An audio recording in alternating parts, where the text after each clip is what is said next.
Swag matters. And swag is not arrogance. It's not ego. Swag is presence. It's the signal that people experience before you ever say a word. And today, we about to unpack swag.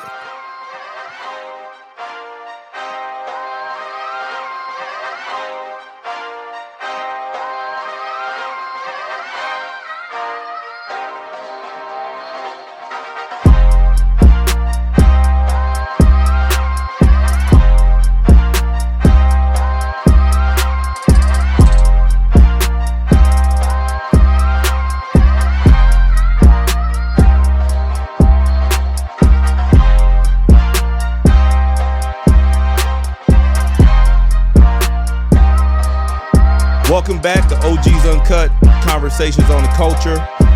I'm Priest. I'm hosting this thing, and I got my cousin, the Wrecking Ball, T-Rex. What's up, man? What's good, man? Nothing much, man. Another time. Glad to be above ground. Glad to do another episode. That's the only way we can do it. You can't show up if you ain't above ground. You dig? And that's what we talking about today, showing up, man. Swag. Yes, sir. You got thoughts on swag? You know what I'm saying? Like, what does it mean anything to you when you hear the word? When I used to hear swag, I really didn't know what it was about. Just like when people used to say you need to be more intimate, I thought I needed to have better sex. I didn't know intimate. Or you connected intimacy with swag?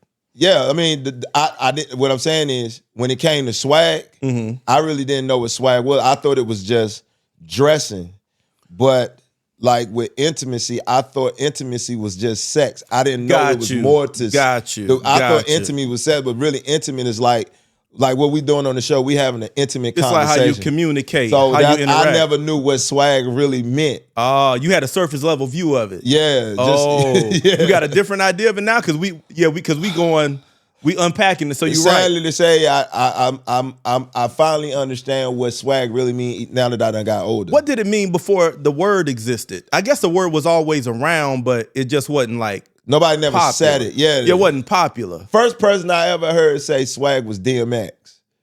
DMX? Yeah. Okay. He said, something he said, I think it was a rap song or whatever, but he said, I got that swag. But everybody was demonstrating swag. But I didn't know it was swag. But we all just embodied it. We didn't like ask questions. We just put our shit together. We felt the vibe. We matched the look with the vibe.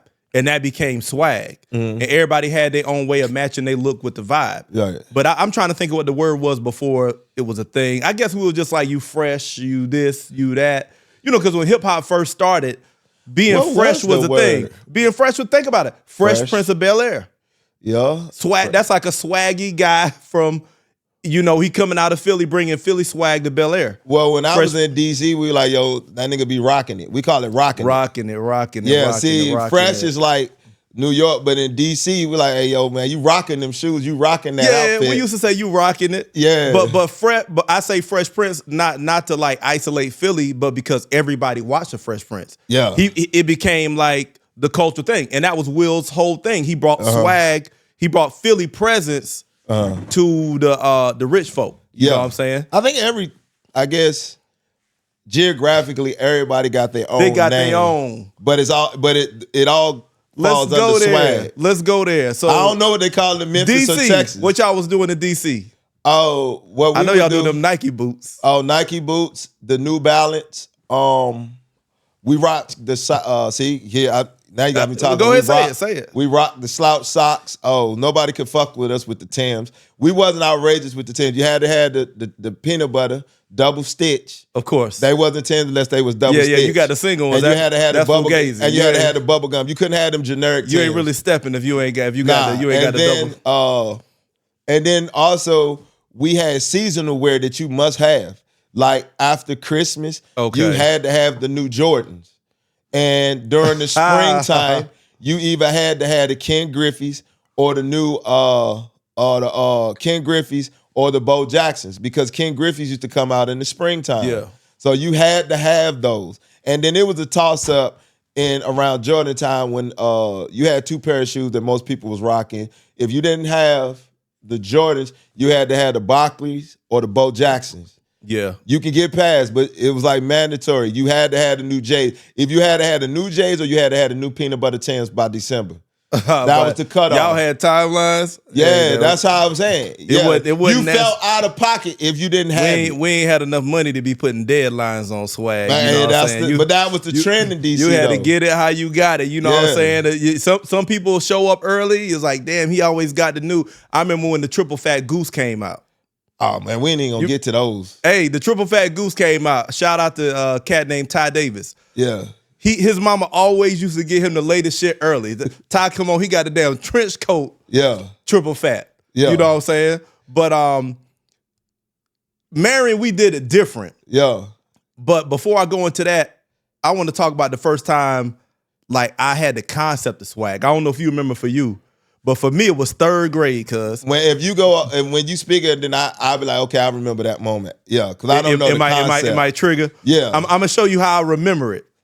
Because you know when you were a kid, you don't give a damn what your mama put on you. Think about your kid. Think about Josh right now. Yeah. Think about your son. When he get up, he got agenda. He trying to run, play, do Sonic stuff, whatever it is he's doing. TV. He don't give a damn about what he got on his body. No, hell no. So I'm talking about going from that to noticing that. Hold on. Oh, okay, got you. Now I'm with you. You feel me? Now I get what you mean by the concept. For me, third grade. And I'm gonna walk you through the story. I was in third grade. I'll never forget a cat named Kevin Moody. Shout out to Kevin Moody. He had these Pumas, cuz. Yeah. I don't know if you remember them Pumas. This was right around the Run DMC time when they had my Adidas, the fat laces and all of that. Right. He had these Pumas. They was black suede and they had the red Puma swoosh on them. And then in the back, you know, they got the little Puma cat in the circle jumping in the back. Uh-huh. Man, I seen him with them things on the class. I just couldn't take my eyes off him, man. And then he had the fat laces and he had his like the heel of his foot bouncing in and out of the back of the shoe. You know how you used to wear it loose and let it drag on the ground? In Marion, we did it. I don't know if y'all did that. Nah, We used to wear the shoe a little slack and just let it kind of scuff the ground when you walking a little bit. Oh yeah, nah. That was something we did. That was a little pimp, little bop step. But okay. I seen him with it. Yeah, see, this is a difference of culture. You looking at me like, okay, y'all did that's weird. Nah, because I was just like, man, that mess up your shoes. The only thing it do mess up your shoes. Only time we seen flap is when your shoes was talking. You wear them up, and then now they flopping in the front. Or the back. Nah. I'm talking about you ain't got them completely tight. So I got you. It's making it's just, but it ain't dramatic. It's just slight. Yeah, and it's just a little swag in your step. Yeah. So I seen them shoes. I was like mesmerized in class. I kept like looking at his feet. And then when I got home, I got the first marker available, and I had some off-brand shoes. In Marion, we call them Bobos. Yeah. Your shoes we ain't call them Bobos. We had another name for it. Yeah. I'm going to let you tell it. Yeah. But it was Bobos. I had some Bobos, no name brand. You can go to Family Dollar, get them, whatever. Them the ones that started talking in the front after a while. Them. Within a month. I got a marker because I drew the Puma swoosh on. There's a blue marker. It was like a teal looking blue. Yeah. I drew the swoosh up there, and then I tried to draw the shit in the back, the thing in the back. I wore them shits to school. Whole walk was different. I'm walking like I got it, and I never forget because me and my mom and her boyfriend, we was in the store, and I remember her laughing. She seen the change because she was walking, and I could see her out the side, and she was kind of laughing like. And telling her boyfriend, pointing at me. She was just noticing, like, look at him. He trying to, but I had a little bop, you know what I'm saying, walking in the store in third grade. I never forget. Right. And from then on, my feet always had to be fresh. The next year I had Pumas, then Adidas. Then we had like a couple of brands that came through, British Nike. I don't know if they came through up here. Oh yeah. Troops. And then seventh grade is where I started with the Jordans. Yeah. Because I seen them Jordan 3s was another one with the elephant print that had me mesmerized, but we ain't had the money. But seventh grade, I got my first Jordans. Now they the Jordan 4s, and from then, that was when my swag journey started. Yeah. Yeah. Well, I'll give you some names. See, the ones you talk about, the Bobos, but I go further back. I remember when you had the XJ900s. The Pro Wings. What the fuck? What is that? XJ900s. They was the imitation of Jordan. Like a video game. They looked it like Jordans, but they wasn't. And this is when Zayres and Kmart used to be out. Well, y'all used to know the name of y'all bobos. We knew the name. We didn't even respect them enough to know the name. The name that we used to call them, we didn't call them bobos. We called them Jeepers Cheapers. Okay. Jeepers Cheapers, yeah. So, or we used to say, "Oh, look at you rocking them Kmart or Payless shoes." We would actually call out where you got your shoes from, and you wasn't rocking. If you was rocking Payless, Zayres or Ames shoes, you was you wasn't the shit. And I think where I realized like I need to pay attention to what I wear. I never forget it. My grandpa bought me some damn LA Gear brown. LA Gear, I remember LA Gears. I told you, bro, I know all of them. LA Gear, and they was brown and black. And they had a sole of like a boot. And I was like, dog, I really never paid attention to what I wore until that. Because I'm like, dude, what the fuck did I have as clothes-wise that can match these goddamn boots? And my grandpa would not buy me no tan or brown pants to go with. So I now I'm rocking this shit, these motherfuckers. What grade is this? Shit, I think it's probably like 3rd or 4th. Okay. And I went to school and people was like, man, they look good, but is off. And you know what I'm saying? Growing up in DC, man, like down south, I don't know. I think growing up in the city is way more detrimental as far as dressing. It's way more culture on you because you're in an urban area. And then you seeing young kids wearing the Jordans.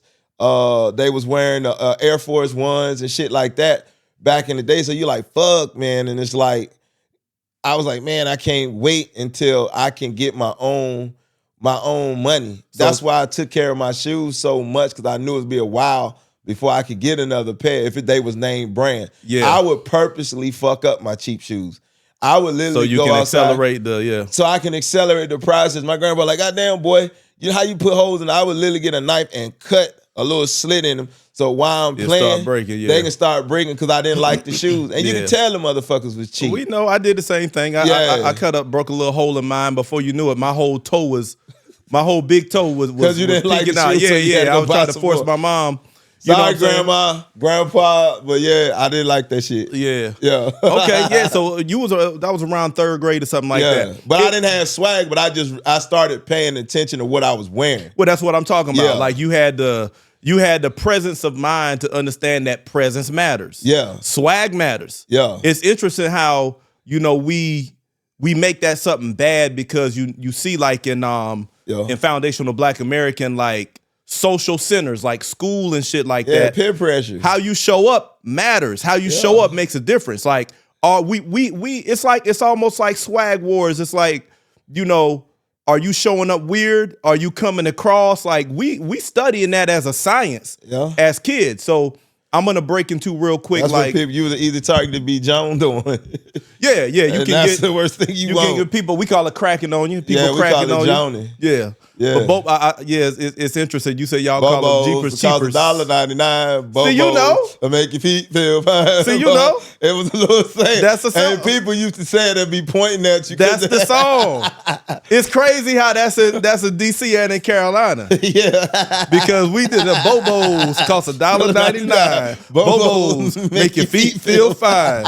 Ain't nobody. They ashamed the hell out you. Yeah, and people start looking around to see who got them on. In a way, it's love though. Yeah. Because it's like a real friend gonna tell you, nah, bro, that ain't working. Yeah. You know what I'm saying? Like, yo. So in our culture, we'll embarrass you out of some weird shit. Yeah. So you will show up properly. Yeah. So what they going through when they talk about they been bullied, man, we got bullied for real. Yeah. And it was without social media. It was like in your face. Right. Y'all getting fed up with being bullied on some shit that you don't see a person. That shit was happening real live in front of us. Yeah. In the classroom, people laughing, people pointing. Ain't shit you can do about it but suck it up. That's facts, man. Let's unpack, man, what presence actually is, because it's like, the way you show up has a gravitas. It carries a signal. It communicates a message. Yeah. And it's like presence is your first language.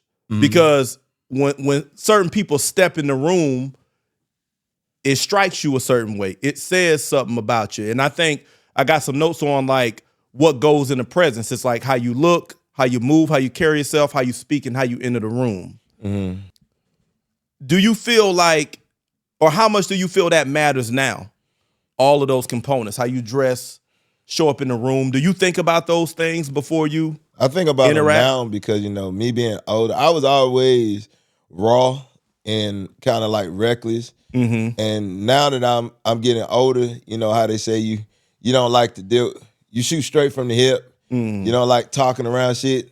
So I think me That's being who I am and me being older, I need to dress a certain way so that before I talk, you're not already bracing yourself for impact. Cause you know what I'm saying? Cause the way I dress now, even though I'm still the same guy, if I come in a room dressing like this with my back in the day that I still have, and me being, as you get older, you don't like dancing around shit, you like get straight to the point.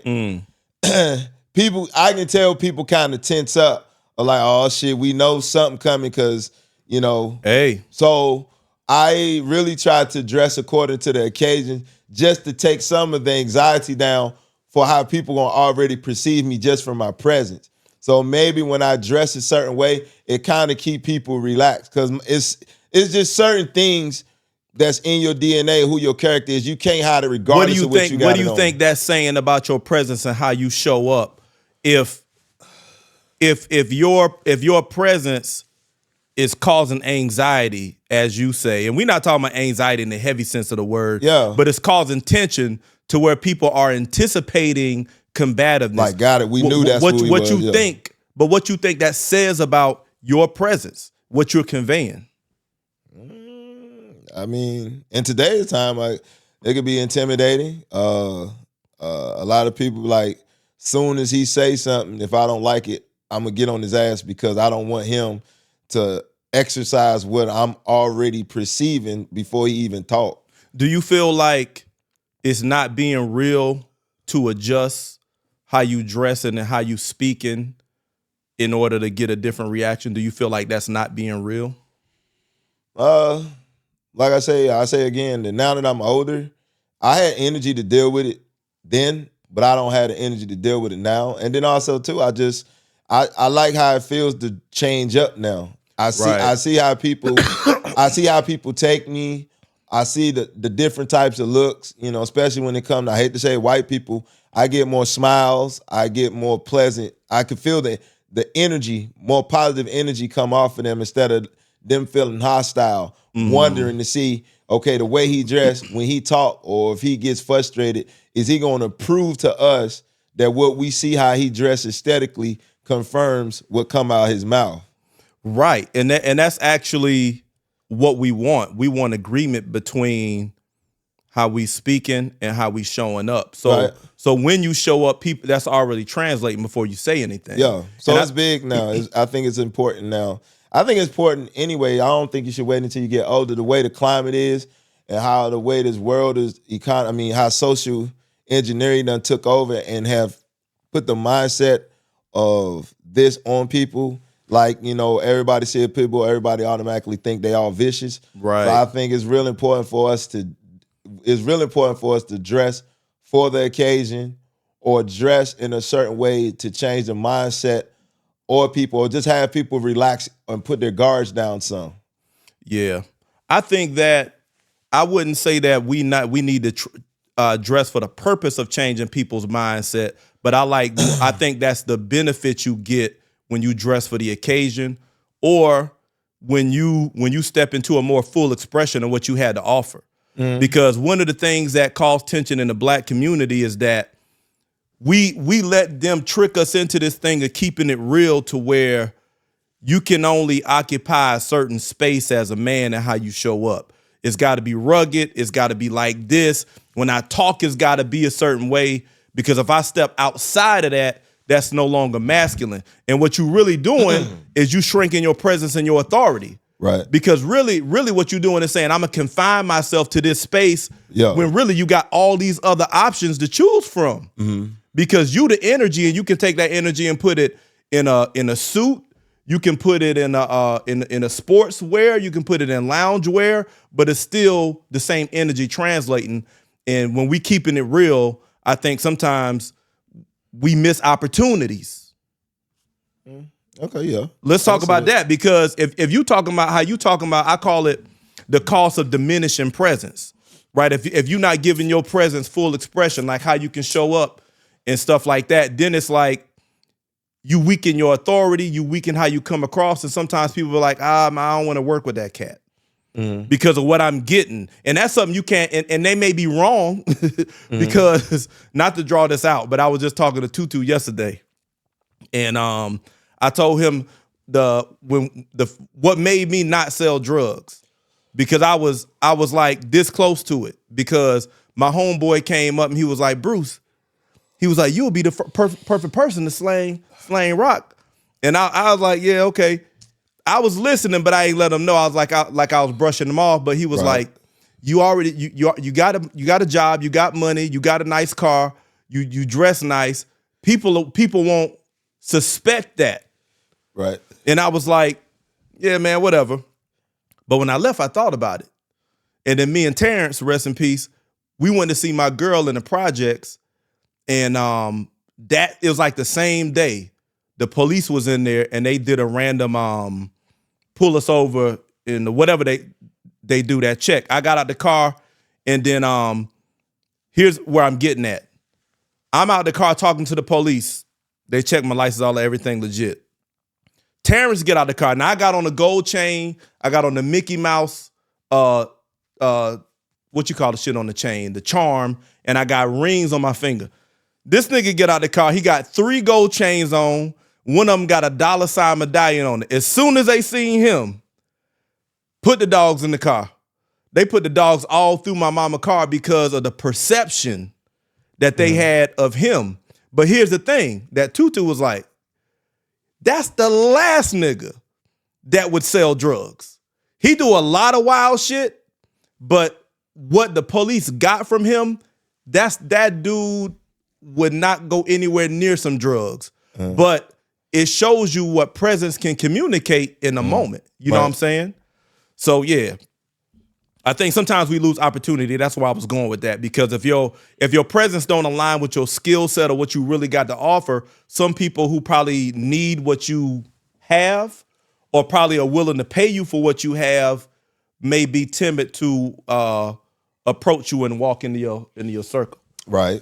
I see you tired, man. You acting like you already had the baby. You know what I'm saying? You up changing diapers last night? Nah, I was just up through the night. For some reason, the past 2 nights, I couldn't sleep. Okay. I was just up, off and on, So. Up, off and on, man. Well, we have, I don't know if you got a comment on that, but we going to break in a second. Oh, nah. I mean, what you said opportunity is true. And shit like that? Like I say, back then, I could care less. It was like, wherever I went, I felt like what I had inside counted the most. And it does. But in today's society, I seen like, damn, you have to dress for certain occasions. It's just a given. I used to think it was stupid when I was younger. I was like, why? I mean, clothes is clothes. It was like how people in the church say, come as you are, but they fucking lying. Yeah. If you come as you are with sweatpants. And even that's a bad moniker. But they lying to you. Yeah. The scripture say come as y'all, that's bullshit, because I could come as it's you not are the culture. With sweatpants. I mean, I did it at the church we was going through. I was coming as I was, my beard was out. I was looking like Rick Ross. I had the hoodie, the jacket, and you was dressing like how you normally dress. And nobody was paying me attention except for the bishop. He just kept looking at me. But the way he was looking at me, not was like looking at me like, I want you to be a member. Like, who is this big nigga just looking, and is he a plant or whatever? Scruffy, yeah. But when I changed my appearance, that's when guards went down. People started speaking to me more. And I was like, dude, damn, it took me to do that. So I was like, damn, that's when I really understood. That's when I started to mature as a man when it came to dressing for the occasion. Okay. Yeah. Gotcha. And then when I got from doing that, just coming to church, and when I became like, quote unquote, his armor bearer, I couldn't dress for the occasion for the work that I was doing. So that, and it got kind of frustrating because they wanted me to do one part, but so I mean I had to be like how you dress. But then it was another part to where you needed your sleeves rolled up for that. Yeah, and I was like, I'm not gonna mess up like how when you got home you had to change your clothes and put on your play clothes. So it's like, dude, I'm not gonna wear this and mess up my dress shirts and stuff. So I said, okay, I have to dress for this occasion. So I was like, okay, that's too much for me to keep changing. You started learning time and place. Yes, when to dress. Yeah, okay. And I had a respect for guys that will always dress up in suits and stuff because I'm like, okay, I get it. Because I had to go through that experience to understand why. It's for perception. Yeah. Okay. Before we go to break, I'm gonna highlight something you said. You said that you always thought that it's what's inside that matters. Yeah. I said I agree, and I still agree. The conversation we're having now about swag matters is that swag or presence is switching the dial so that what's inside translates through your clothing. Yeah, through your clothing, through your speech, through everything. Right. It's not about how much money you spend. Some people think that it's about brands or what you got on look expensive. I make shit look expensive coming from Walmart. Uh-huh. And then that's not a joke. Mm. And sometimes I even stole the shit. Tutu will tell you. You might want to edit that. No, I ain't gonna edit. I mean, shit, nigga, if Cam, I said it as a joke, but I'm just saying, if Cam and them can get up talking about how they sold drugs and all of this shit, nigga, we used to steal clothes. You know what I'm saying? That shit was so far back. That's like over 30 years. You don't want people to have the wrong perception of you now. I don't give a fuck. That's you. That's you worried about perception. I'm good. I'm free. You know what I'm saying? Nah, because people wouldn't think you got down like that. I don't give a fuck what people think. That's the perception. You see what I'm saying? But we not. But that's the thing when you embrace your truth. You know, right. you don't have to brace yourself because of what other people think. Now I've been in that energy before to where I feel like I can't share that. What they gonna think? Yeah. Well, shit, that made me who I am. Right. So I embrace that. Yeah, we used to steal shit. And then when we show Tutu will tell you. That's why I say people may look at how I dress now like this nigga spend a lot. Sometimes I do. A lot of times I don't though. Because I know how I used to know as a high school cat to go on Walmart. Tutu will tell you. We walk in, I was like, that's it right there. And he like, what you talking about? He reminded me of this story because it was a fucking one of them shirts that the white boys wear. It's got all the shit like you going hunting. Like the duck hunting has got like all the shit on it, but it's got like a tan background, but it's got like a lot of brown and neutrals in there, but it's like you could blend in the woods, kind of a type of hunter's camouflage, and it had a black collar. I said, nah, that right there. I said, with the gold chains, some black jeans and the Timbs or the brown boots, because we put that shit on, everybody was like, oh, and what's this? They knew where the fuck we got that from. Nigga, Walmart. But it was just, we knew how to put the shit together and bring across the idea of us. Right. And that's what swag is. So when we return from the break, we're going to talk about authentic presence and why showing up fully is not being fake. We'll be right back. Religion is a very dark and mysterious subject. But once you stand up, put the book down, and pick up your thinking cap, that's when things begin to turn around. And you'll realize that your curiosity is a journey. And sometimes it's a journey that you take alone.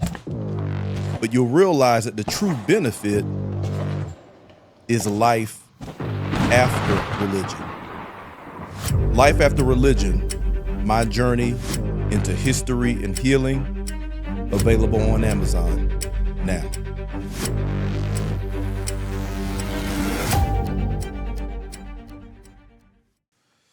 Okay, welcome back.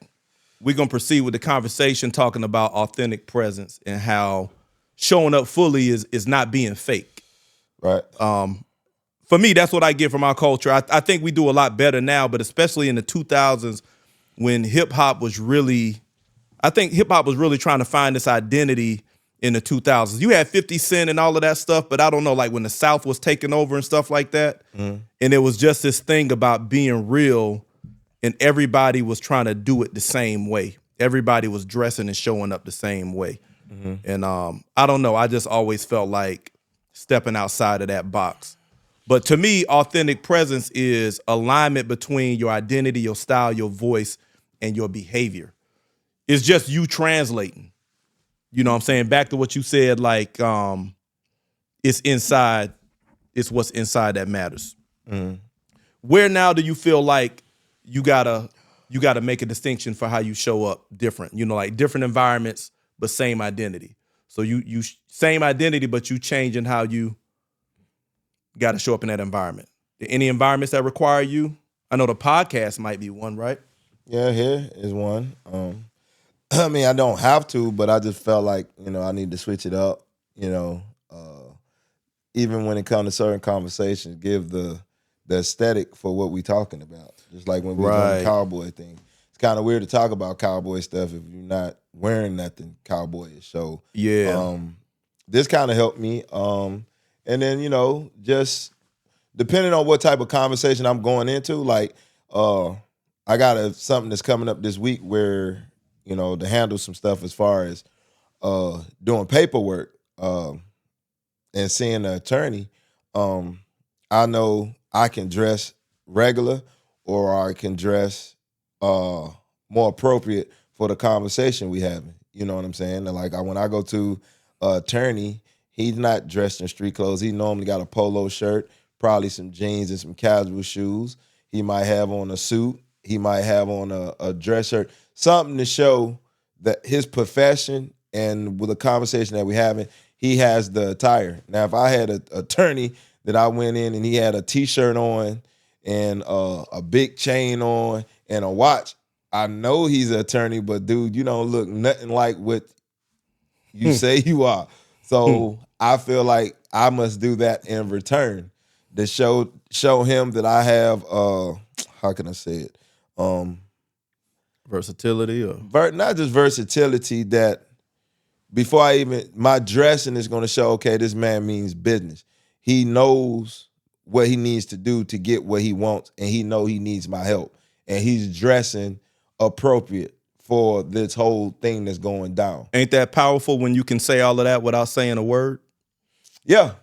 And I think that's the power we give up when we lock in, swag. Just when we lock ourselves into one look, one mode of expression. I call it that. Mm-hmm. What you just said, I probably couldn't have said it better.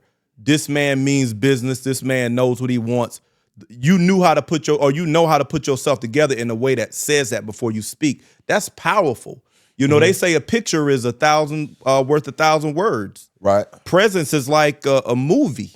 Mm-hmm. If a picture is 1,000 words, what's a movie? Mm-hmm. Presence is a picture in motion.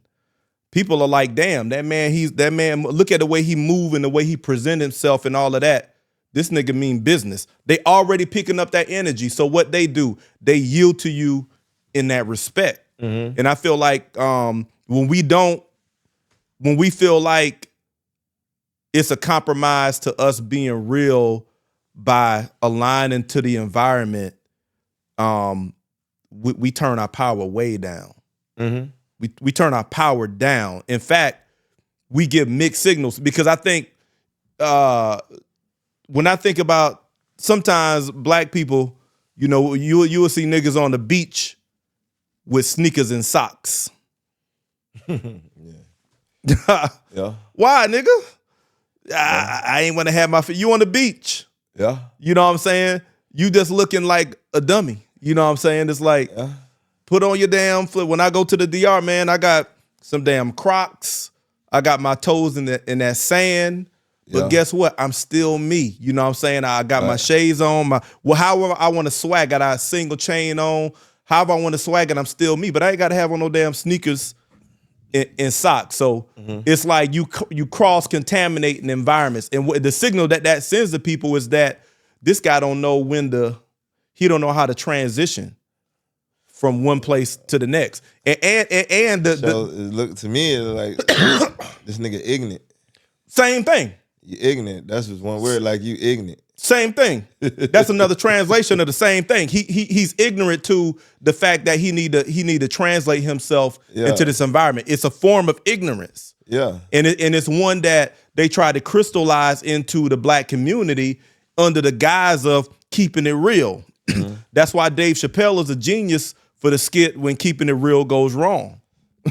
Because sometimes that shit go wrong. You lose opportunities trying to keep it real. So yeah, it's like Tutu was like the folks that he worked with. He wears Jordans, but if he go into a sporting event or whatever, he not gonna wear them over there. Why? Because he can't? Nah, because he got another mode that he can switch to that they will understand. Right. Like the shoes that you just bought, something like that. Right, got you. Yeah. Okay, man. Signature. Do you feel like you got a signature present, signature style? Like a thing that's you? Yeah, I think when we was talking about it, I think my signature is just my silhouette. When we was looking at another spot to live at, guy, I took off my fleece jacket and I was like, okay, it's warm. And he like, oh yeah, I know where you would love to be at the gym. We was looking at a new area. Right. And he said, I already know what you already you knew like. how to sell to you. Yeah, Okay. he said, I already know what you're gonna love. You're gonna love our gym. And I was like, what are you talking about? He said, all that you got going on.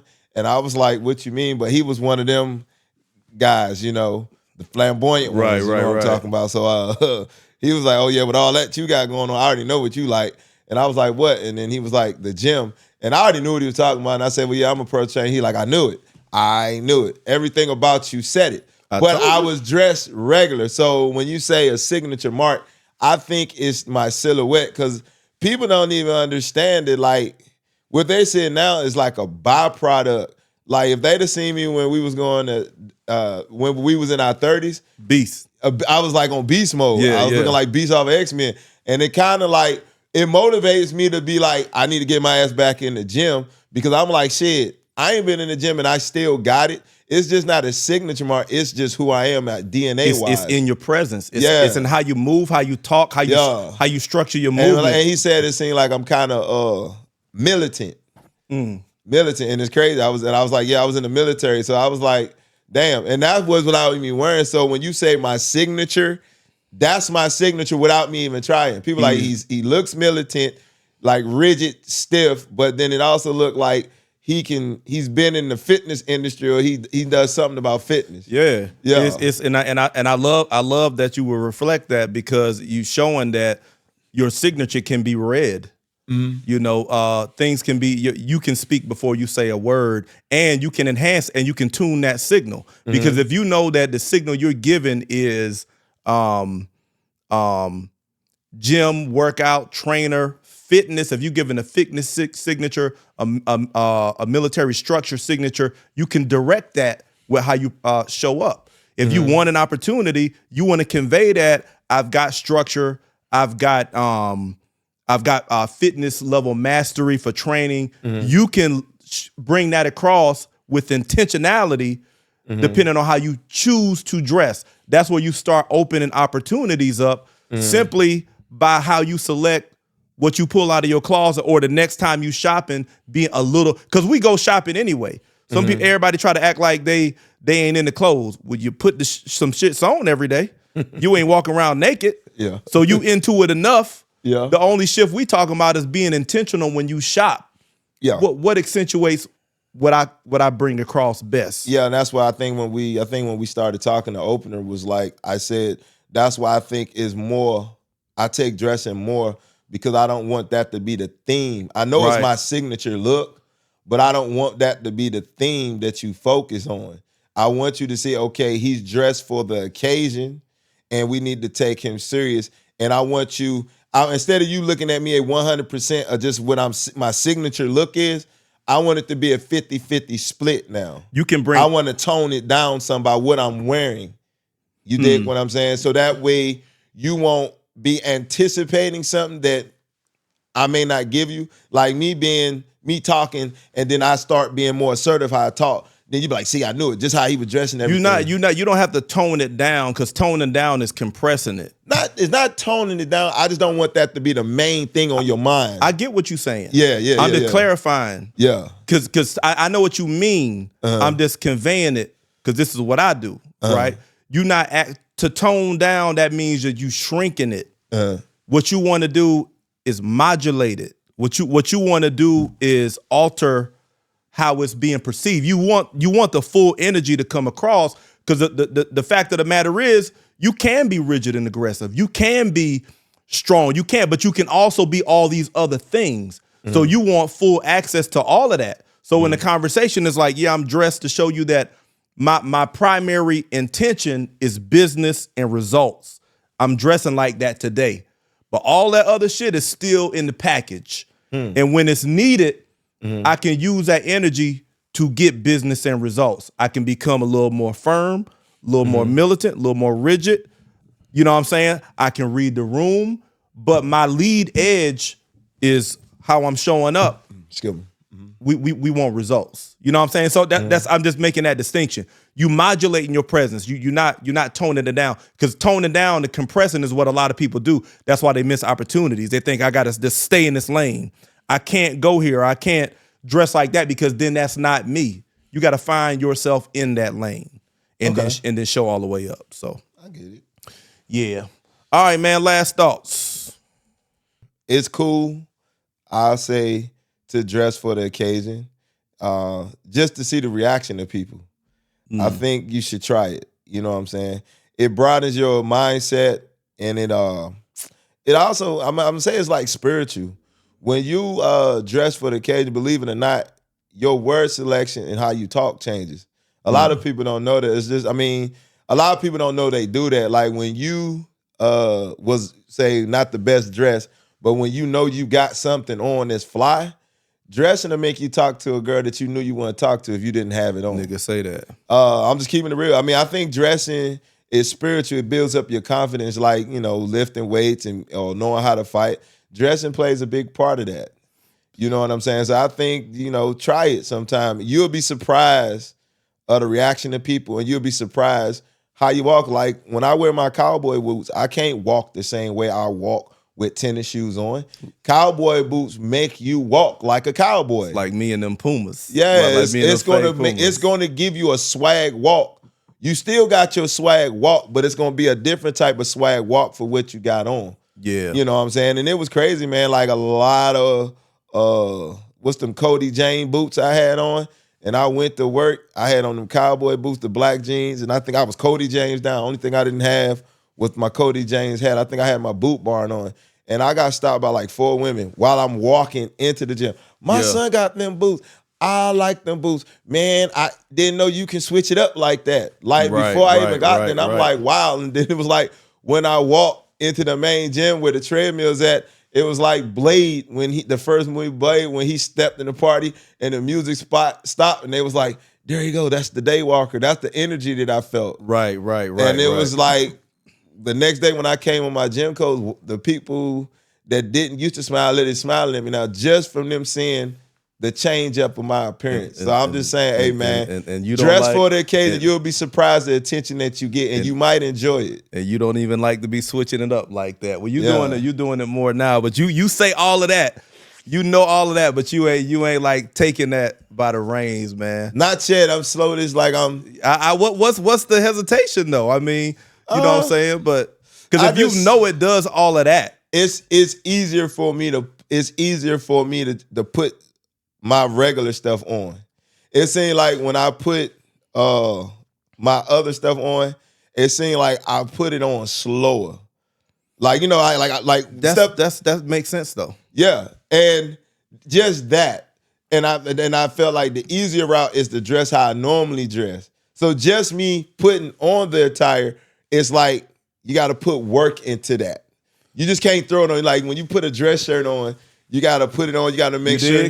You got to do this and make sure all the buttons. Oh, you know what I'm saying? Yeah, or with a t-shirt, I could just put it on, pop, and I'm good. So you being lazy. Yeah, so it's like I'm picking the lazy way. You taking the lazy way. Yeah, so the easier way for me, I'm just being honest. You call yourself out. You say you being lazy, because the thing is, showing up takes discipline.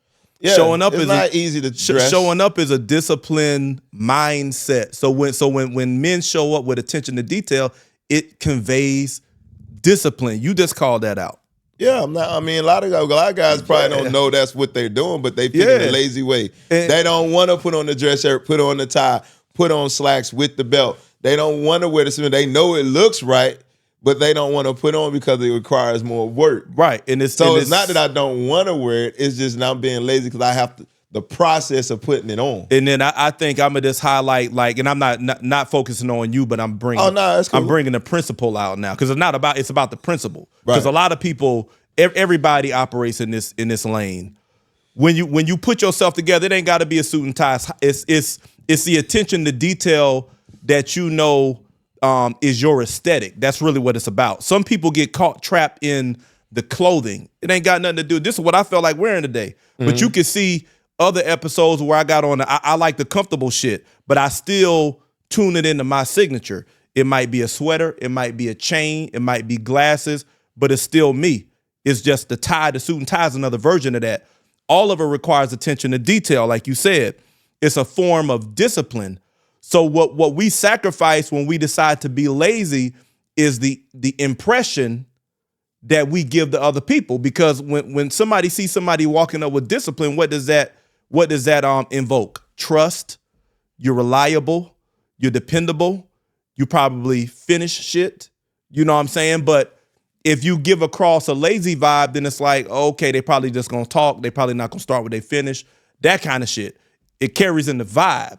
So that's why, being intentional with your swag is a powerful message. And I'm gonna land the plane here, but I like you held a lot back and then you release it all in the final thoughts, because you said it's almost spiritual, because it's almost like a way that you can tune the environment around you from your swag.